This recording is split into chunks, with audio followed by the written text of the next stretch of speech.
मुझे पता है कि आप ये अभी ही जान रहे हैं। जो नहीं जानते, उन्हें बता दूं कि वह फारस का आखिरी राजा था। वह एक ऐसा नेता था जिसने ईरान में आधुनिकीकरण, तेज विकास और अपार संपत्ति लाई। लेकिन अपनी सारी ताकत के बावजूद वो दिन भी आया जब लाखों लोग सड़कों पर उतर आए ताकि उसे गिरा सकें। लेकिन क्यों? एक ऐसा राजा जिसके पास पैसा था, मजबूत सेना थी और दुनिया के सबसे शक्तिशाली देशों का समर्थन था, वो कैसे और क्यों असफल हुआ? और फारस में 2000 साल से भी ज्यादा पुरानी राजशाही कैसे खत्म हो गई? इस वीडियो में हम मोहम्मद रजा पहलवी की कहानी विस्तार से जानेंगे। वे ईरान के आखिरी शाह थे और हम उस क्रांति के बारे में भी बात करेंगे जिसने देश के इतिहास को हमेशा के लिए बदल दिया। लेकिन चर्चा शुरू करने से पहले मैं आपसे एक लाइक और अरविंद पोलो टीवी को सब्सक्राइब करने का अनुरोध करता हूं। ये कंटेंट क्रिएटर्स के लिए बड़ी मदद है। तो शुरू करते हैं। 1970 के दशक के अंतिम वर्षों में बहुत से लोगों की नजर में ईरान अभी भी मजबूत दिखाई देता था। वह अभी भी सत्ता में था, उसके पास सेना थी, सरकार पर उसका नियंत्रण था और उसे पश्चिम के कुछ शक्तिशाली देशों का समर्थन प्राप्त था। इन सब के बीच कई ईरानियों का गुस्सा धीरे धीरे बढ़ रहा था। जनवरी 1978 में हुई एक घटना ने लोगों के गुस्से को और भी भड़का दिया। एक अखबार में एक लेख छपा जिसमें एक प्रसिद्ध धार्मिक नेता की आलोचना की गई थी। लेकिन लोग उन छपे हुए लेखों पर विश्वास करने के बजाय सरकार से और भी ज्यादा नाराज हो गए। इसी वजह से विरोध प्रदर्शन शुरू हो गए और यही ईरानी क्रांति की ओर शुरुआती कदमों में से एक था। लेकिन समझने के लिए कि ऐसा क्यों हुआ, पहले उस परिवार की उत्पत्ति जाननी होगी जिसने ईरान पर राज किया। ये कहानी मोहम्मद रेजा पहलवी से शुरू नहीं होती, ये उनके पिता रेजा शाह पहलवी से शुरू हुई थी। मोहम्मद रेजा पहलवी का जन्म अक्टूबर 1919 में तेहरान में हुआ था। वो ऐसे समय में बड़े हुए जब ईरान की स्थिति बहुत अशांत थी। देश में बहुत सारी समस्याएं थीं, सरकार कमजोर थी और ईरान अक्सर अपने आसपास के शक्तिशाली देशों से प्रभावित होता था। उनके पिता रेजा खान जन्म से राजा नहीं थे, वो सिर्फ एक सैनिक थे जो धीरे धीरे सेना की पंक्तियों में ऊपर उठे। वो छोटी उम्र में सैन्य सेवा में शामिल हुए और बाद में देश के सम्मानित अधिकारियों में से एक बने। जैसे जैसे उनकी प्रभाव शक्ति बढ़ती गई, वैसे वैसे उन्होंने मौजूदा सरकार की कमजोरियों को भी और अधिक देखा। उस समय ईरान पर काजार वंश का शासन था जिसने एक सदी से अधिक समय तक राज किया। हालांकि ईरान स्वतंत्र बना रहा, लेकिन विदेशी शक्तियों का उस पर बहुत प्रभाव था। उत्तर में रूस था, दक्षिण में ब्रिटेन था, जिसे व्यापार और बाद में तेल के कारण इस क्षेत्र में गहरी रुचि थी। 20वीं सदी की शुरुआत में ईरान में बड़े पैमाने पर तेल के भंडार की खोज हुई। इसके कारण ये देश वैश्विक राजनीति में और भी अधिक महत्वपूर्ण बन गया। पहले विश्व युद्ध में ईरान तटस्थ रहना चाहता था, लेकिन अपनी स्थिति के कारण कई सेनाओं का मार्ग बन गया। इससे देश में भारी अशांति फैल गई। इसी दौरान 1917 और 1919 के बीच ईरान भी एक गंभीर अकाल की चपेट में आ गया। इतिहासकारों के अनुसार भोजन की कमी, बीमारियों और युद्ध के प्रभावों के कारण लाखों लोग मारे गए। इसके अलावा स्पेनिश फ्लू के फैलने ने लोगों की जिंदगी को और भी मुश्किल बना दिया।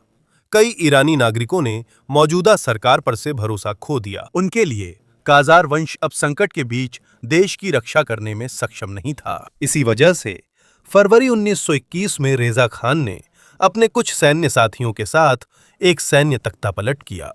तख्तापलट के बाद रेजा खान जल्दी ही ईरान के सबसे शक्तिशाली लोगों में से एक बन गए। सबसे पहले वे सबसे शक्तिशाली बने। Tao sa Iran, si Reza Khan. एक ऐसी स्थिति जिसमें वह वास्तव में सबसे ऊपर थे।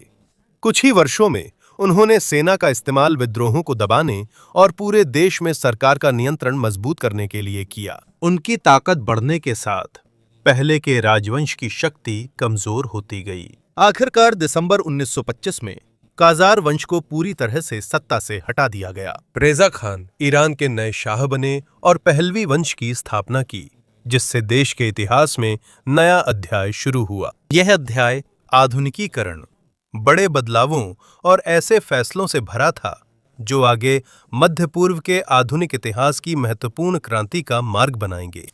फिर भी 1935 में रेजा शाह ने एक बड़ा बदलाव करवाया। उन्होंने आदेश दिया कि जब भी किसी अन्य देश के साथ आधिकारिक बातचीत हो तो उनके देश को अब पर्सिया नहीं बल्कि ईरान कहा जाए। आम लोगों के लिए यह सिर्फ नाम बदलने जैसा था, लेकिन रेजा शाह के लिए इसका मतलब कहीं गहरा था। वो दुनिया को दिखाना चाहते थे कि ईरान सिर्फ इतिहास की किताबों का पुराना साम्राज्य नहीं है, बल्कि ये एक आधुनिक देश है जिसका अपना नाम, अपनी दिशा और अपनी ताकत है। इन्हीं बदलावों के बीच मोहम्मद रेजा पहलवी धीरे धीरे बड़े हुए।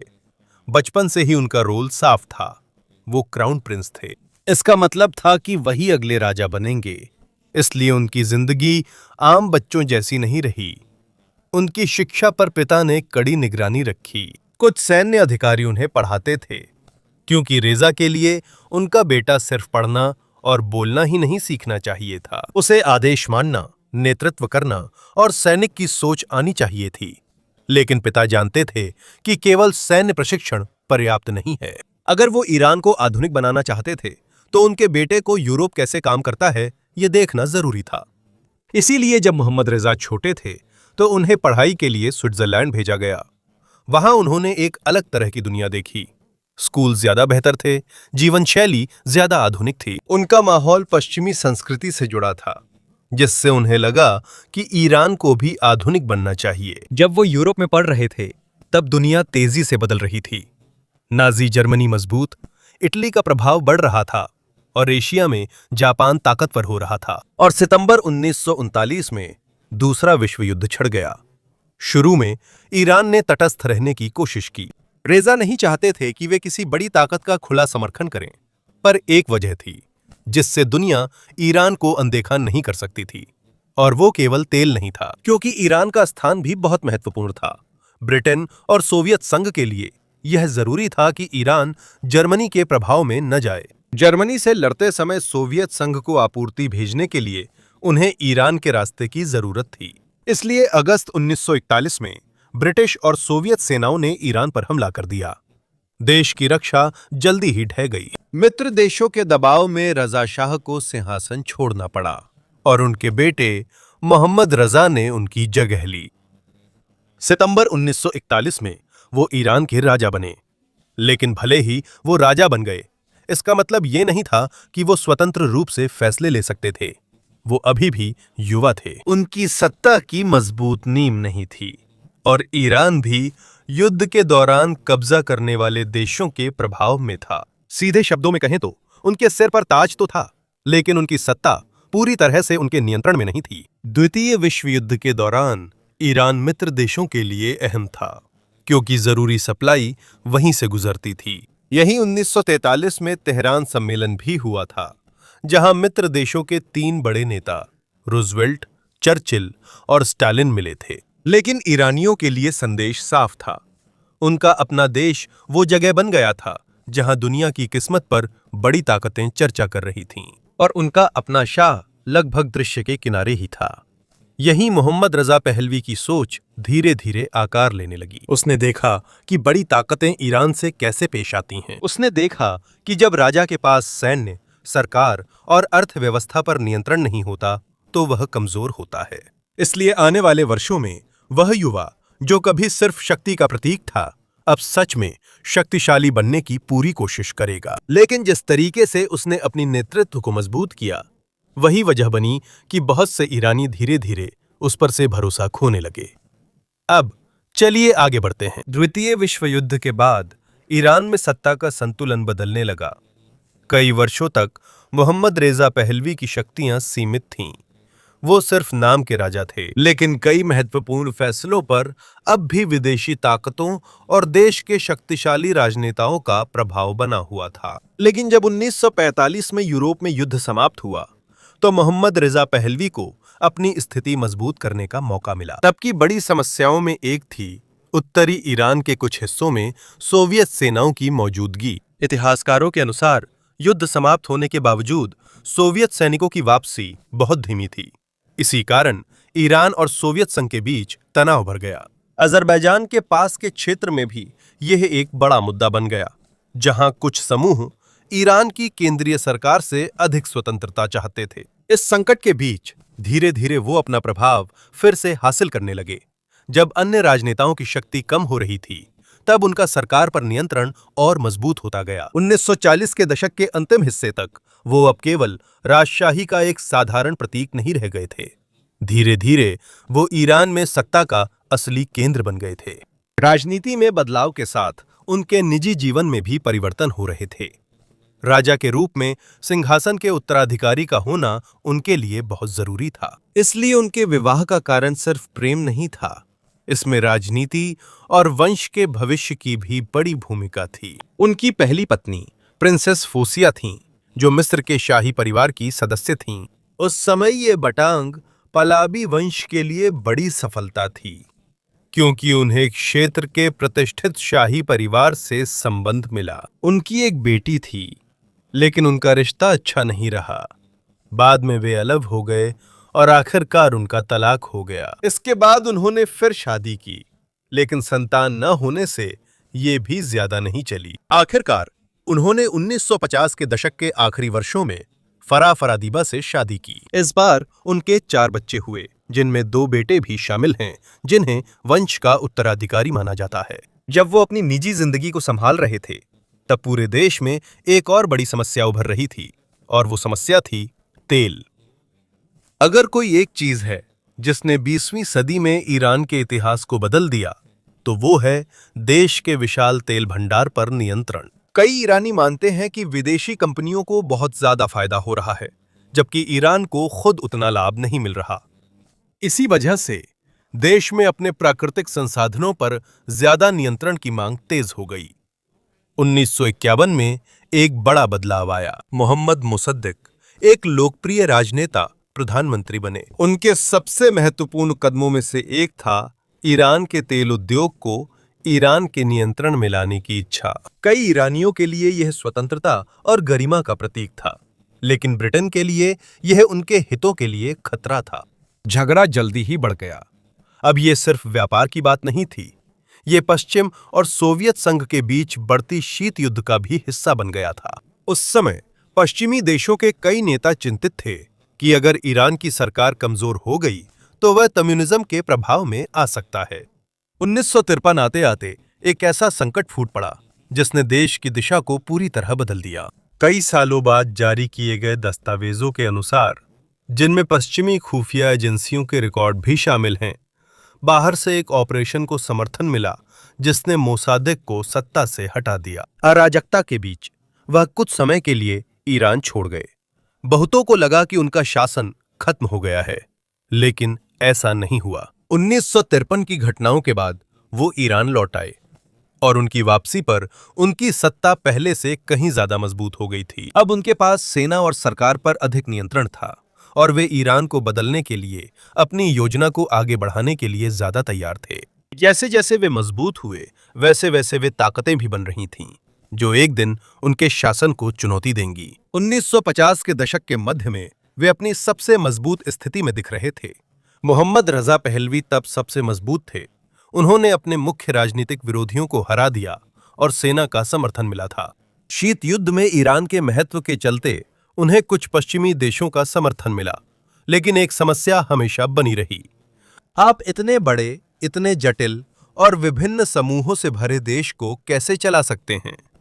ईरान केवल एक ही संस्कृति से नहीं बना है। यह विभिन्न जातीय समूह, भाषाएं, विश्वास और स्थानीय मान्यताएं हैं। कुछ क्षेत्रों में कभी-कभी स्थानीय नेताओं का प्रभाव केंद्रीय सरकार से भी ज्यादा होता है। उनके लिए यह देश की एकता के लिए खतरा है। इसलिए जैसे जैसे उसकी ताकत बढ़ती गई, उसने समाज पर अपनी पकड़ और भी मजबूत कर ली। धीरे धीरे सरकार और सख्त होती गई, निगरानी भी बढ़ गई, आलोचकों पर और ज्यादा पाबंदियां लगाई गईं, राज्य और ज्यादा लोगों पर नजर रखने लगा। 1950 के दशक के आखिरी हिस्से में सबाह की स्थापना की गई, ईरान की मुख्य खुफिया और सुरक्षा संस्था। इसका आधिकारिक उद्देश्य देश को ईरान के अंदर और बाहर से आने वाले खतरों से बचाना है। लेकिन समय के साथ ये बहुत से नागरिकों के लिए डर का प्रतीक भी बन गया। ऐतिहासिक रिकॉर्ड्स व अध्ययनों के अनुसार कई सरकार के आलोचकों को गिरफ्तार कर जांची गई और कुछ को हिरासत में कठोर व्यवहार झेलना पड़ा। इसी कारण जनता में राज्य की ताकत का डर बढ़ा।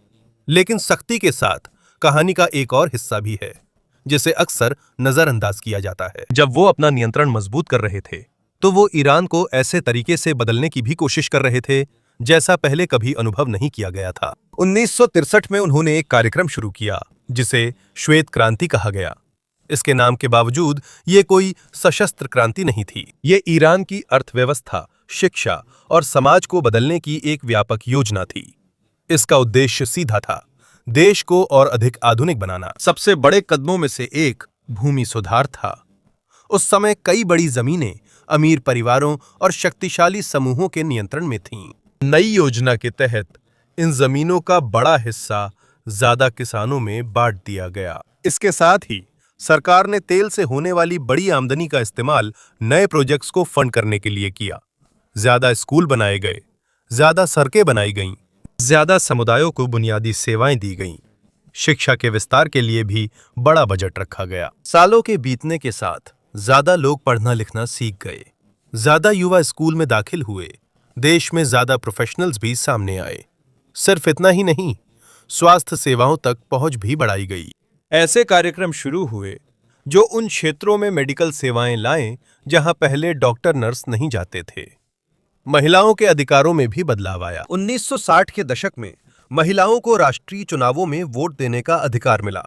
बहुत से ईरानियों के लिए ये आधुनिकीकरण की ओर एक बड़ा कदम था, लेकिन सभी खुश नहीं थे। यहीं से ईरान के आधुनिक इतिहास में सबसे गहरे मतभेदों में से एक की शुरुआत हुई। जहां कुछ लोग व्हाइट रिवॉल्यूशन को प्रगति की ओर एक रास्ता मानते थे, वहीं दूसरों के लिए ये देश की परंपरा और धार्मिक पहचान से दूर जाने जैसा था। धार्मिक रूढ़िवादी नेताओं के लिए ये बदलाव बहुत तेजी से लागू किए जा रहे थे। उन्हें लगता था कि समाज में धर्म का असर घट रहा है। जैसे जैसे तनाव बढ़ता गया, एक धार्मिक नेता पूरे ईरान में पहचान बना रहा था, जो शाह की सत्ता के लिए सबसे बड़ी चुनौती बनने वाला था। उनका नाम आयतुल्लाह रुहुल्लाह खोमैनी था। और आने वाले वर्षों में ये दो दृष्टिकोण, आधुनिकीकरण बनाम पारंपरिक धार्मिकता की टक्कर होने वाली थी। ये ईरान की किस्मत को हमेशा के लिए बदल देगा। 1960 और 1970 के दशक में जब ईरान की अर्थव्यवस्था मजबूत हो रही थी, तब एक समस्या थी जो लगातार बढ़ती जा रही थी। ये पैसे के बारे में नहीं थी, ये तेल के बारे में भी नहीं थी, ये देश की दिशा के बारे में थी। बहुत से ईरानी व्हाइट रिवॉल्यूशन द्वारा लाई गई बदलावों से खुश थे। ज्यादा स्कूल, ज्यादा नौकरियां, बेहतर बुनियादी ढांचा, ज्यादा लोग समाज के मध्य वर्ग में शामिल हो पाए। लेकिन हर कोई इन बदलावों से सहमत नहीं था। कुछ समूह मानते थे कि ईरान अपनी पुरानी परंपराओं से तेजी से दूर जा रहा है, जो समाज का हिस्सा रही हैं। और इस विरोध के बीच एक धार्मिक नेता और भी प्रसिद्ध हो गए, आयतुल्लाह रुहुल्लाह खोमैनी। जब 1963 में व्हाइट रिवॉल्यूशन शुरू हुई, तो वो इस कार्यक्रम के सबसे बड़े आलोचकों में से एक थे। उन्होंने अलग अलग जगहों पर भाषण दिए। वह बार बार सरकार की दिशा पर सवाल उठाते रहे। उनके लिए यह सिर्फ राजनीति का मामला नहीं था, यह धर्म और ईरान की पहचान का भी मामला था। समय के साथ और भी ज्यादा लोग उनकी बात सुनने लगे। एक प्रसिद्ध धार्मिक नेता से वो एक राष्ट्रीय हस्ती बन गए। तनाव और भी बढ़ गया जब उन्होंने 1963 में एक तीखा भाषण दिया, जिसमें उन्होंने सीधे तौर पर उनकी आलोचना की। सरकार के लिए ये अब सिर्फ साधारण विरोध नहीं रह गया था। उन्होंने इसे राज्य की सत्ता के लिए एक गंभीर चुनौती के रूप में देखा। भाषण के कुछ दिन बाद खोमैनी गिरफ्तार हुए, जिससे देश भर में बड़े विरोध प्रदर्शन हुए। प्रदर्शनकारियों और सुरक्षा बलों के बीच झड़पें हुईं। इस अशांति में कई लोग घायल और कई की मौत हो गई। बाद में वो रिहा हुए, पर आलोचनाएं नहीं रुकीं। वो लगातार शाह और सरकार की नीतियों के खिलाफ बोलते रहे। इसी कारण उनकी फिर से गिरफ्तारी हुई और बाद में ईरान से निष्कासित कर तुर्की भेजा गया। इसके बाद वो इराक चले गए। वहां से कई वर्षों तक उन्होंने शाह की सरकार के खिलाफ अपना अभियान जारी रखा। भले ही वो ईरान में नहीं थे, उनके संदेश लगातार फैलते रहे और जैसे जैसे उनका प्रभाव बढ़ता गया, देश में एक और चीज हो रही थी। अर्थव्यवस्था बहुत तेजी से बढ़ रही थी। कई मायनों में ये ईरान के आधुनिक इतिहास का सबसे तेज विकास का दौर था। तेल से होने वाली आमदनी ने इसमें बहुत मदद की। खासकर 1970 के दशक के तेल संकट के बाद जब वैश्विक बाजार में तेल की कीमतें बहुत बढ़ गई थीं। लेकिन एक बात समझना बहुत जरूरी है, हर वो देश जिसके पास तेल है अपने आप अमीर नहीं बन जाता। बहुत से देशों के पास प्राकृतिक संसाधन हैं, लेकिन वे उनका सही इस्तेमाल नहीं कर पाते। उस समय ईरान ने तेल से मिली आमदनी का बड़ा हिस्सा अन्य उद्योगों के विस्तार में लगाया। केवल तेल क्षेत्र पर निर्भर नहीं रहा, उत्पादन भी बढ़ा। औद्योगिक उत्पाद, पेट्रोकेमिकल्स, सीमेंट, कपड़ा और कृषि उत्पाद भी बढ़े। इस वजह से नौकरियां बढ़ीं, शहर बड़े हुए, ज्यादा लोगों ने घर, गाड़ी और आधुनिक सामान खरीदे। मुख्य शहरों में एक नया जीवन शैली उभरने लगी। ज्यादा युवा पढ़ाई कर पाएं, ज्यादा लोग पश्चिमी देशों की फिल्में देखने लगे, ज्यादा लोग आधुनिक संस्कृति की ओर आकर्षित हुए। कुछ लोग तरक्की देख रहे थे, जबकि कुछ को लगा देश की पुरानी पहचान खो रही है, और यहीं से समाज में और भी गहरी खाई बन गई। ऐसा लगने लगा जैसे दो अलग अलग ईरान बन रहे हों। एक पक्ष आधुनिकता को आगे बढ़ाना चाहता था, वहीं दूसरी तरफ दूसरा पक्ष पारंपरिक और धार्मिक जीवन शैली की रक्षा करना चाहता था। इस बीच जैसे जैसे अर्थव्यवस्था मजबूत हो रही थी, उसकी अपनी नेतृत्व में भी आत्मविश्वास बढ़ता जा रहा था। वह खुद को नए ईरान का मुख्य प्रतीक मानने लगा था। आने वाले वर्षों में उसके पास और भी ज्यादा और भव्य उपाधियां आ गईं। उसने दुनिया को ईरान की शक्ति और इतिहास दिखाने के लिए भव्य समारोह आयोजित किए। इसका सबसे प्रसिद्ध उदाहरण 1971 में आयोजित भव्य उत्सव था, जो फारसी साम्राज्य की प्राचीन विरासत को याद करने के लिए मनाया गया था। इसमें कई देशों के नेता और मेहमान शामिल थे। समर्थकों के लिए ये ईरान की शक्ति और प्रतिष्ठा का प्रतीक था, लेकिन विरोधियों के लिए Pero para sa kanyang mga kritiko, isa वर्गों के बीच की खाई। और जब वो दुनिया के सामने ईरान की नई छवि दिखाने में व्यस्त थे, उसी समय देश के भीतर एक और संघर्ष चुपचाप पनप रहा था। एक ऐसा संघर्ष जिसे ना तो पैसे से सुलझाया जा सकता है, ना ही नई इमारतों से, और ना ही तेल से। 1970 के दशक में ऐसा लग रहा था कि वो अपनी शक्ति के शिखर पर हैं। ईरान को तेल से भारी आमदनी हो रही थी, सेना भी मजबूत थी। वे अमेरिका, ब्रिटेन और फ्रांस के काफी करीब थे। कई देशों के लिए ईरान मध्य पूर्व में पश्चिम के सबसे अहम सहयोगियों में से एक था। लेकिन खुद ईरान के अंदर हालात अलग थे।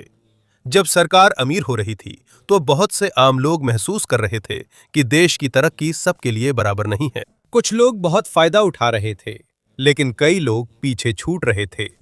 1973 में तेल की कीमतें बढ़ने से ईरान के पास और पैसा आ गया। इस वजह से शाह का बजट और भी बड़ा हो गया। उसने और भी ज्यादा प्रोजेक्ट्स में निवेश किया। उसने और भी ज्यादा हथियार और सैन्य उपकरण खरीदे। वो ईरान को क्षेत्रीय शक्ति बनाना चाहता था, यानी आसपास के सबसे ताकतवर देशों में से एक बनाना चाहता था। जैसे जैसे पैसा बढ़ा, वैसे वैसे समस्याएं भी बढ़ीं। कुछ रिपोर्टों और अध्ययनों के अनुसार शाही परिवार, उनके करीबी अधिकारी और महल के अमीर सहयोगियों के आसपास भ्रष्टाचार बहुत बढ़ गया था। आम आदमी के लिए जो हो रहा था वो साफ दिख रहा था। देश अमीर हो रहा था, लेकिन सबको बराबर फायदा नहीं मिल रहा था। इसी के साथ चीजों की कीमतें भी बढ़ गईं। अर्थव्यवस्था में ज्यादा पैसा आया, लेकिन नियंत्रण सही से नहीं हुआ। इसलिए बहुत से लोग रोजमर्रा के खर्चों में अब भी परेशान थे। इसे ऐसे समझिए, घर में बहुत पैसा आया, लेकिन अगर कुछ लोग ही उसे संभालें और सही इस्तेमाल न करें, तो सबकी जिंदगी तुरंत बेहतर नहीं होगी। उस समय कई ईरानी ऐसा ही महसूस करते थे। देश अमीर था, फिर भी कई लोग नाराज थे। जैसे जैसे जनता नाराज होती गई, शाह ने राजनीति और सख्त कर दी। 1975 में उन्होंने ईरान में सिर्फ एक ही कानूनी पार्टी को मान्यता दी। ये थी रस्ताकिस पार्टी। सादा कहें तो आधिकारिक राजनीति में शामिल होने के लिए इसी पार्टी में आना होगा। शाह के लिए ये देश को एकजुट करने का तरीका था। कई आलोचकों के लिए ये साफ था कि वो अब राजनीति में असली विरोधी नहीं चाहता, इसलिए अलग अलग समूह उसके खिलाफ और भी एकजुट हो गए। उनकी मान्यताएं अलग थीं। कुछ धार्मिक रूढ़िवादी थे, कुछ छात्र थे, कुछ वामपंथी थे, कुछ उदारवादी थे, कुछ साधारण मजदूर थे। लेकिन उनमें से बहुतों की एक ही शिकायत थी, उसके नियंत्रण की हद हो गई थी। डर बहुत ज्यादा हो गया था। महल आम लोगों की जिंदगी से दूर हो गया था। देश से बाहर आयतुल्ला खोमैनी का नाम और मजबूत हो रहा था। भले ही वो निर्वासन में थे, उनके संदेश फिर भी ईरान तक पहुंच जाते थे। उनके उपदेश और रिकॉर्डिंग्स एक दूसरे को दी जाती थीं। कुछ समर्थक गुप्त रूप से उनके शब्दों को फैलाते थे। धीरे धीरे वो विरोध का प्रतीक बन गए। जनवरी 1978 में इत्तिला अखबार में एक लेख ने और बड़ी आग भड़का दी। इसमें खोमेनी और उनके समर्थकों की आलोचना की गई थी। सरकार के लिए शायद ये उसका प्रभाव कमजोर करने का तरीका था, लेकिन इसका उल्टा ही हुआ। इससे और भी ज्यादा लोग नाराज हो गए। विरोध प्रदर्शन हुए, झड़पों में कुछ लोग मारे गए। शिया इस्लाम में मृतकों की याद में 40 दिन बाद शोक मनाना अहम है, इसलिए ये बार बार हुआ। प्रदर्शन हुए, लोग घायल और मारे गए। 40 दिनों के बाद फिर से एक नया विरोध प्रदर्शन होता है और एक बार फिर गुस्सा बढ़ता जाता है। अगस्त 1978 में क्रांति के समय की सबसे काली घटनाओं में से एक घटी। आबादान शहर में एक सिनेमा जलकर खाक हो गया, सैकड़ों लोग मारे गए। आज तक यह पूरी तरह विवादास्पद है कि इसके लिए जिम्मेदार कौन था। उस समय कई लोग मानते थे कि इसमें सरकार का हाथ था, जिससे उनके खिलाफ गुस्सा और बढ़ गया। जैसे जैसे विरोध बढ़ता गया, शिया ने कुछ बदलाव लाने की कोशिश की। उसने रस्ताकिस पार्टी को भंग कर दिया। उसने दिखाने की कोशिश की कि वो राजनीति में ढील देने के लिए तैयार है, लेकिन अब बहुत देर हो चुकी थी। गुस्सा बहुत ज्यादा बढ़ चुका था। बहुत सारे लोग अब भरोसा नहीं करते थे और उसके खिलाफ आंदोलन बहुत ज्यादा फैल चुका था। 1978 के आखिर में करोड़ों लोग सड़कों पर उतर आए। ये अब किसी एक समूह का विरोध नहीं, बल्कि समाज के अलग हिस्सों का व्यापक विद्रोह बन गया था। इसमें धार्मिक नेता थे, छात्र थे, मजदूर थे, व्यापारी थे और आम परिवार भी थे। उनकी वजहें अलग अलग थीं, लेकिन ज्यादातर की चाहत एक जैसी थी। शाह का शासन अब खत्म होना चाहिए था। ये सब होते हुए शिया का मन और भी ज्यादा उलझन में पड़ गया। कुछ रिपोर्ट्स थीं कि उसे शक था कि कुछ विदेशी राजनयिक भी शायद प्रदर्शनों में मदद कर रहे हैं। अब उसे समझ नहीं आ रहा था कि असली साथी कौन है और दुश्मन कौन। और जब कुछ सैन्य नेताओं ने विपक्ष से बात करना शुरू किया, तो ये साफ हो गया कि उसकी ताकत की नींव अब कमजोर पड़ रही है। जनवरी 1969 में शिया ईरान छोड़कर चला गया। आधिकारिक वजह यह बताई गई कि उसे आराम करने और इलाज कराने की जरूरत है, लेकिन बहुतों के लिए जो हुआ वह साफ था। वह इसलिए गया क्योंकि उसकी हुकूमत गिर रही थी। कुछ हफ्तों बाद आयतुल्ला खोमैनी ईरान लौटे। कई सालों के निर्वासन के बाद उनका स्वागत बहुत बड़ी भीड़ ने किया और वहीं से देश की दिशा पूरी तरह से बदल गई। ईरान, जिसे शिया लोग कभी आधुनिक और पश्चिम के करीब देखना चाहते थे, अब नए युग में है। अब ये राजशाही नहीं रहा, ये धीरे धीरे इस्लामिक रिपब्लिक बना। शिया के पतन से बड़ा सबक है कि सिर्फ अमीरी काफी नहीं, सिर्फ मजबूत सेना होना ही काफी नहीं है, सिर्फ बड़े देशों का समर्थन होना भी काफी नहीं है। अगर तुम्हारे अपने नागरिकों का ही तुम पर भरोसा नहीं रहा, महल कितना भी बड़ा हो, लोगों के गुस्से से मुंह डगमगा सकता है। जब शिया मोहम्मद रिजा पहलवी ने जनवरी 1979 में ईरान छोड़ा, तो उन्होंने सिर्फ सत्ता ही नहीं खोई थी, वो गंभीर बीमारी से भी जूझ रहे थे। रिपोर्ट्स के अनुसार उन्हें कई सालों से ल्यूकीमिया, ब्लड कैंसर था और उनकी हालत तेजी से बिगड़ रही थी। इलाज के लिए तुरंत किसी एक जगह जाने के बजाय वो कई देशों में घूमते रहे। इनमें मिस्र, मोरक्को, मेक्सिको और पनामा शामिल थे। आखिरकार उन्हें इलाज के लिए संयुक्त राज्य अमेरिका में प्रवेश की अनुमति मिल गई, लेकिन जांच में उनकी हालत बहुत गंभीर निकली। जुलाई 1980 में उनकी मृत्यु काहिरा, मिस्र में 60 साल की उम्र में हुई और वहीं दफनाए गए, क्योंकि वो ईरान नहीं जा सके। इस बीच देश की दिशा पूरी तरह से बदल गई। ईरानी क्रांति के बाद ईरान और संयुक्त राज्य अमेरिका के संबंध टूट गए। ये और भी खराब हो गया जब 1979 में तेहरान में अमेरिकी दूतावास में बंधक संकट हुआ।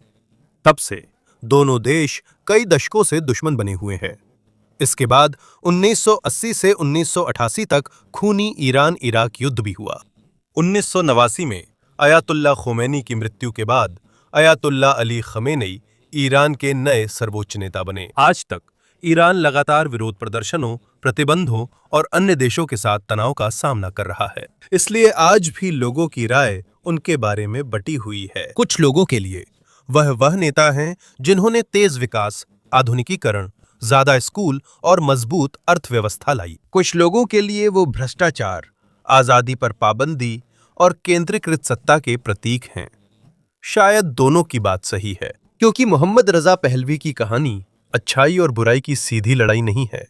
ये एक ऐसे नेता की कहानी है जो अपने देश को आधुनिक बनाना चाहता था, लेकिन इस प्रक्रिया में उन्होंने अपने ही देशवासियों के एक बड़े हिस्से का भरोसा धीरे धीरे खो दिया। और यही आधुनिक ईरान के इतिहास में सबसे बड़े बदलावों में से एक की शुरुआत थी।